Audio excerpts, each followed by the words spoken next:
আব্বু আপনাকে ইমাম সাহেব ডাকছে। পরীক্ষা শেষে তো স্কুল থেকে সব পিকনিকে যাবে, তুই কি যাবি? তোরা সবাই যাবি, আমি না যাই কিভাবে? আমিও যাব। আমি একটা ব্যাংক কিনেছি, সেখানে টিফিনে টাকা জমাচ্ছি।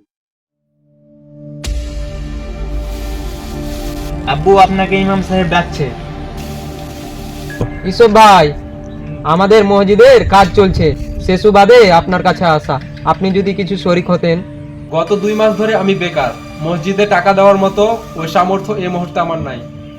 হুজুর আপনি 2 মিনিট দাঁড়ান, আমি এক্ষুনি আসছি। বাবা, তুমি তাকে থামালে কেন? তুমি জানো না বাবার কাছে টাকা নাই? বাবা আমার কাছে কিছু জমানো টাকা আছে। কিন্তু বাবা, তুমি না তোমার স্কুলের পিকনিকের জন্য এই টাকাটা জমিয়েছো?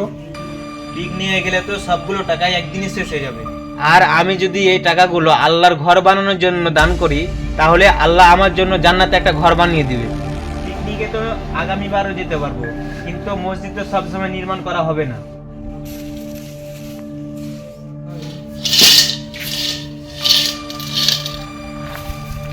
এই নিন হুজুর। তা এখানে কত আছে? জানি না হুজুর, যা আছে সব আল্লাহর ঘরের জন্য।